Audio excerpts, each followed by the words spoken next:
Hai guys, selamat kembali ke Kupi-Kupi Go. Hari ini kita ada satu perkongsian seram dan misteri, lebih tepat lagi tentang kisah menyeramkan banduan.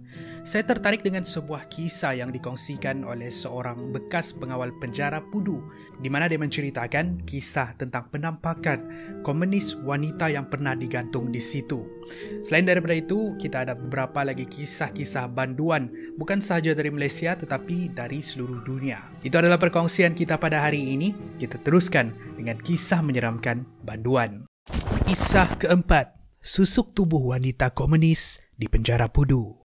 Kisah ini dipetik dari kisah yang ditulis oleh Haji Nur Syahid Muhammad Nur, seorang bekas pegawai penjara di penjara Pudu. Dia menulis buku yang berjudul Pudu Prison Strange Encounters. Di dalam buku ini, ada satu kisah yang melibatkan seorang anggota polis yang tidak percaya dengan hantu. Malah dia menganggap yang kisah-kisah hantu ni karut semata. Ada satu ketika, dia ditugaskan untuk menemubual 3 orang banduan, 2 orang lelaki dan seorang wanita. Banduan ini akan menjalani hukuman gantung tidak beberapa lama lagi. Maka sesi temubual pun dijalankan di sebuah bilik khas. Satu persatu banduan dipanggil, meninggalkan mereka berdua di dalam bilik. Temubual bersama 2 banduan lelaki berjalan lancar, tidak sehingga tiba masa temubual bersama banduan wanita. Sejurus selepas banduan wanita tadi masuk ke dalam bilik, anggota polis perasan yang wanita tu hanya tunduk memandang lantai. Bila ditanya soalan, dia hanya berdiam diri dan terus tunduk.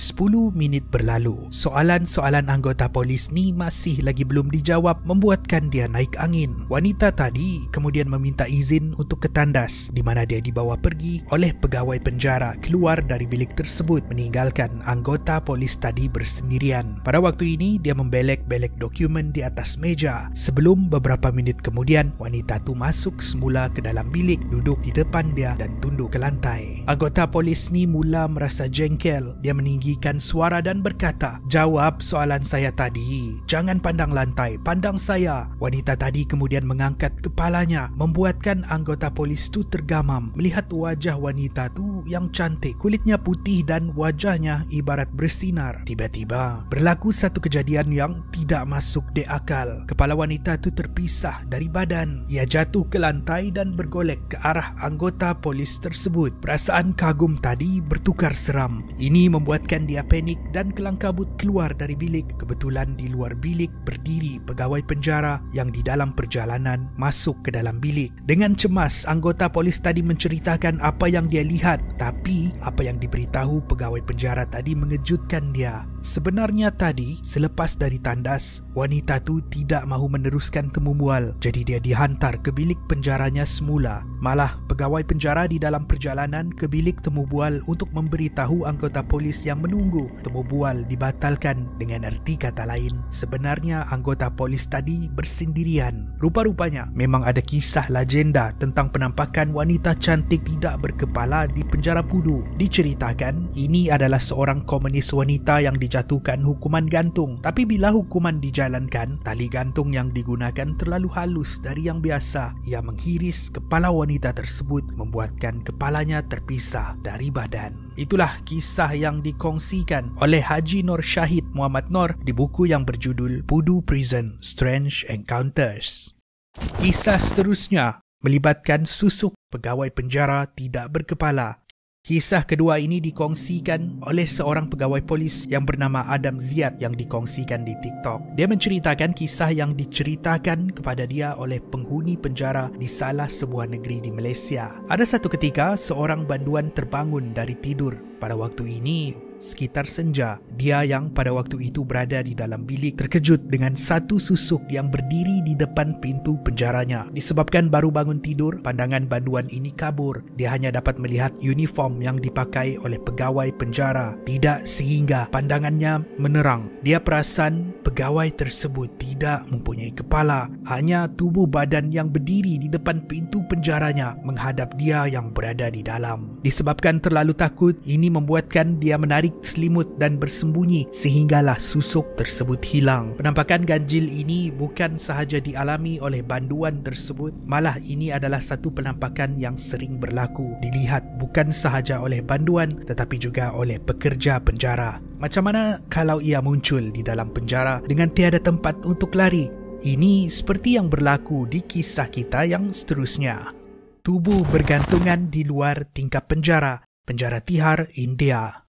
Kisah seterusnya, kita lihat kisah yang berlaku di penjara Tihar yang terletak di New Delhi, India. Kisah ini dikongsikan oleh para banduan yang kerap kali melihat susuk tubuh hitam bergantungan dari atas siling di luar ataupun lebih menyeramkan di dalam penjara. Salah seorang bekas banduan menceritakan, setiap kali sebelum masuk tidur, mereka akan berdoa supaya tiada di antara mereka yang diganggu. Tapi, tiap kali mereka berdoa, mereka rasa berdebar. Mereka terasa ada orang duduk di sebelah dan merasa satu tiupan angin yang misteri. Walhal, pada waktu itu tiada angin yang bertiup. Kepada mereka yang tidak bernasib baik, akan dikejutkan sekitar pukul 2 pagi dan mereka akan terlihat tubuh bergantungan di luar bilik di sebalik palang-palang besi tingkap penjara. Walhal, pada waktu itu mereka berada di tingkat kedua ataupun ketiga bangunan penjara. Jadi mana mungkin ada orang yang ada di luar tingkap, melainkan mereka terapung-apung. Penampakan-penampakan ini dipercayai adalah roh-roh banduan yang sama ada telah membunuh diri di situ ataupun yang telah dijatuhi hukuman gantung. Malah penjara Tihar juga terkenal sebagai salah sebuah penjara yang banyak menjatuhkan hukuman gantung kepada tahanannya. Antara penampakan banduan yang mereka selalu lihat ialah bekas banduan yang terkenal telah dijatuhkan hukuman gantung bernama Makbul Butt dan Afzal Guru. Kedua-dua orang ini adalah ketua pemberontak di India sekitar tahun 1980-an dahulu. Kisah seram penjara ini ada diceritakan dengan lebih terperinci lagi di sebuah buku yang berjudul Black Warren Confession of Tihar Jailer. 1. Lukisan potret menangis penjara Pudu.